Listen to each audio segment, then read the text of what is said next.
ನಿಮ್ಮ ಹತ್ರ ಇಷ್ಟೆಲ್ಲ ಸಾಕ್ಷಿ ಆಧಾರ ಇದೆ ಅಂದಮೇಲೆ ಕಾನೂನಿನ ಪ್ರಕಾರ ಏನು ಆ್ಯಕ್ಷನ್ ತಗೋಬೇಕು ತಗೊಳ್ಳಿ. ನಮ್ದೇನು ಆಕ್ಷೇಪಣೆ ಇಲ್ಲ. ಒಳಗಡೆ ಎಲ್ಲೂ ಇಲ್ಲ ಸರ್. ಅವನು ಬಂದ ತಕ್ಷಣ ನಮಗೆ ಇನ್ಫಾರ್ಮ್ ಮಾಡಬೇಕು. ಮುಚ್ಚಿಡೋ ಪ್ರಯತ್ನ ಮಾಡಿದ್ರೆ ನಿಮ್ಮ ಮೇಲೆ ಕೇಸ್ ಹಾಕಬೇಕಾಗತ್ತೆ.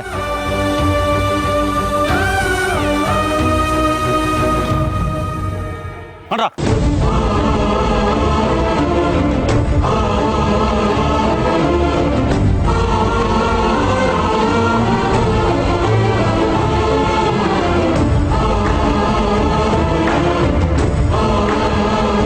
ತಪ್ಪು ಮಾಡಿದ್ದಾಗಲೇ ಸರಿಯಾದ ಶಿಕ್ಷೆ ಕೊಟ್ಟಿದ್ದಿದ್ರೆ ಇವತ್ತು ಈ ಮಟ್ಟಕ್ಕೆ ಇಳಿತಿರ್ಲಿಲ್ಲ ಇವನು.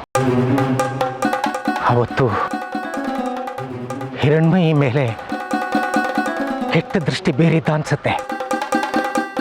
ಅದಕ್ಕೆ ಶಿವು ಇವನಿಗೆ ಸರಿಯಾಗಿ ಹೊಡೆದದ್ದು. ಶಿವು ಮಾತಿನ ಧಾಟಿಯಲ್ಲೇ ನನಗೆ ಅರ್ಥ ಆಯಿತು. ಆದರೂ ಚೇಳಿನ ವಿಷಯ ಅಂತ ವರ್ಧನ್ ಮುಂದೆ ಸುಳ್ಳು ಹೇಳಿ ತಪ್ಪು ಮಾಡಿಬಿಟ್ಟೆ.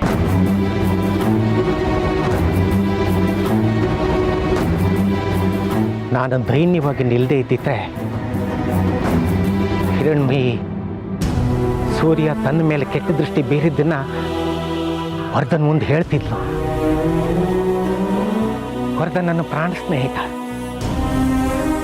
ದೋಷದಿಂದ ಒಂದು 2 ಏಟು ಕೊಟ್ಟಿದ್ರು ಸೂರ್ಯ ಸರಿದಾರಿ ಬರ್ತಿದ್ನೋ ಏನೋ. ಆದರೆ ನಾನು ದೈನ್ಯವಾಗಿ ಬೇಡ್ಕೊಂಡೆ. ಹಿರಣ್ಮಯಿ ಮೌನವಾದ್ಲು. ಸೂರ್ಯ ಅಂಧಕಾರದ ಪಾತಾಳಕ್ಕೆ ಇಳಿತಾ ಹೋದ. ಆದರೆ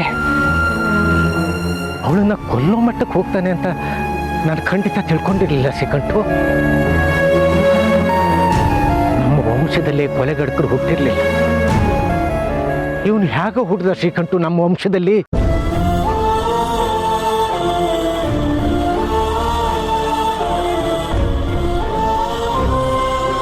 ನನಗೆ ಹಿರಣ್ಮಯಿ ಅಂದರೆ ಇಷ್ಟ ಅಂತ ನಿನ್ನ ಹತ್ರ ಮುಕ್ತವಾಗಿ ಹೇಳ್ಕೊಂಡಿದ್ನಲ್ಲ ಕಾತ್ಯಾಯಿನಿ.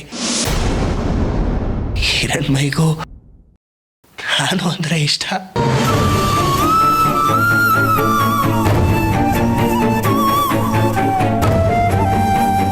ಆದರೆ ನಿನ್ನ ಮೇಲಿರೋ ಪ್ರೀತಿ, ಮಾವನ ಮೇಲಿರೋ ಗುರುಭಕ್ತಿಯಿಂದ ಎಲ್ಲ ಭಾವನೆನೂ ಬಲವಂತವಾಗಿ ಹಿಡಿದಿಟ್ಕೊಂಡಿದ್ದಾಳೆ.